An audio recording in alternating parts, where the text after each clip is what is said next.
It may sound strange to you, but by the time my parents ushered me back into the room for the night, I said nothing.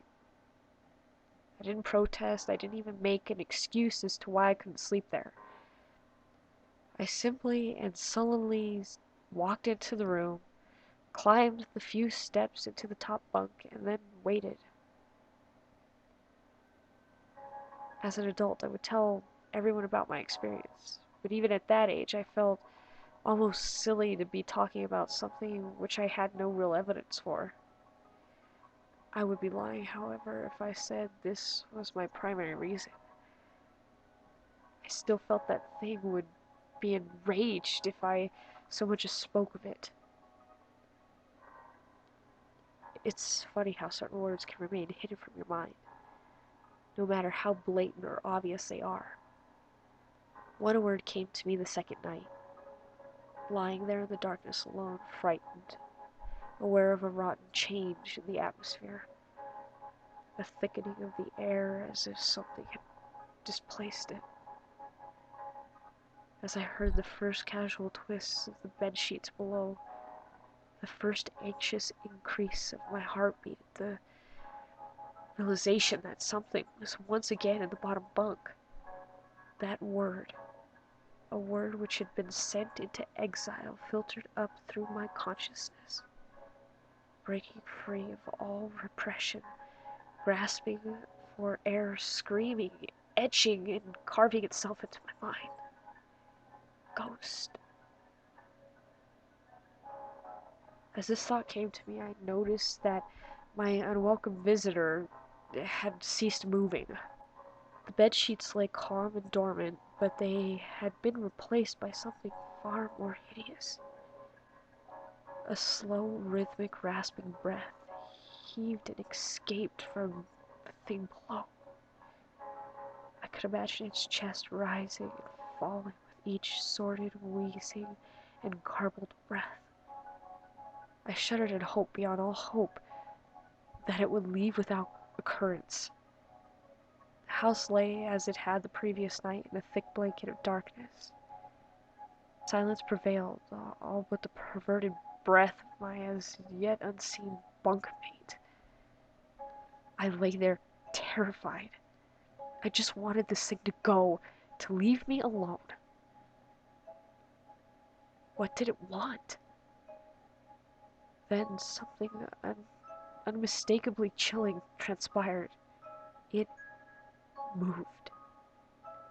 It moved in a way different from before.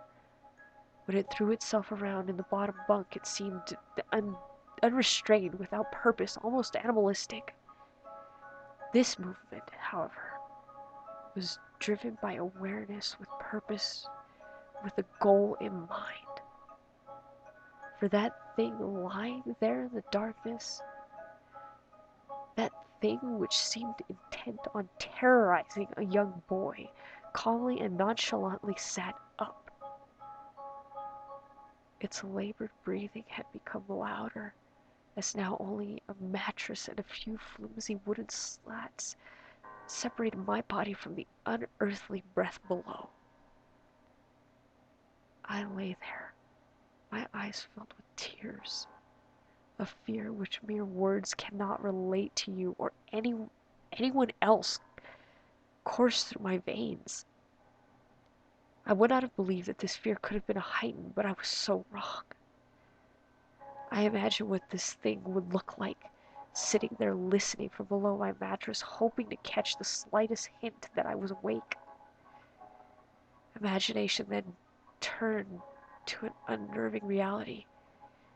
It began to touch the wooden slats which my mattress sat on. It seemed to caress them carefully, running what I imagined to be fingers and hands across the surface of the wood. Then, with great force, it prodded angrily between the two slats into the mattress. Even through the padding, it felt as though someone had viciously stuck their fingers into my side. I let out an almighty cry, and the wheezing, shaking, and moving thing in the bunk below replied in kind by violently vibrating the bunk as it had done the night before. Small flakes of paint powdered onto my blanket from the wall as the frame of my bed scraped along it, backwards and forwards. Once again I was bathed in light, and there stood my mother, loving, caring as she always was, with a comforting hug and calming words which eventually subdued my hysteria. Of course she asked me what was wrong, but I couldn't I couldn't say. I dared not say. I simply said one word over and over again. Nightmare. This pattern of events continued for weeks, if not months. Night after night I would awaken to the sound of rustling sheets. Each time I would scream so as to not provide this abomination with time to prod and feel for me. With each cry the bed would shake violently, stopping with the arrival of my mother, who would spend the rest of the night in the bottom bunk, seemingly unaware of the sinister force tormenting her son nightly. Along the way I managed to feign illness a few times and come up with other less than truthful reasons for sleeping in my parents' bed, but more often than not I would be alone for the first few hours of each night in that place. The room where the light from outside did not sit right. Alone with that thing. With time, you can become desensitized to almost anything, no matter how horrific. I had come to realize that, for whatever reason, this thing could not harm me when my mother was present. I was sure the same would have been said for my father, but as loving as he was, waking him from sleep was almost impossible. After a few months I had grown accustomed to my nightly visitor.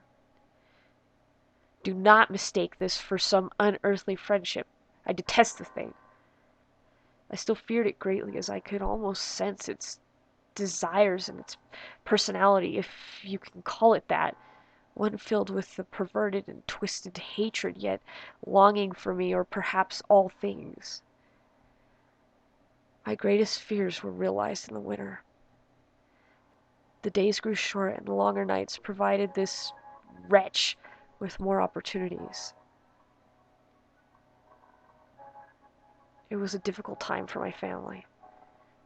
My grandmother, a wonderfully kind and gentle woman, had deteriorated greatly since the death of my grandfather.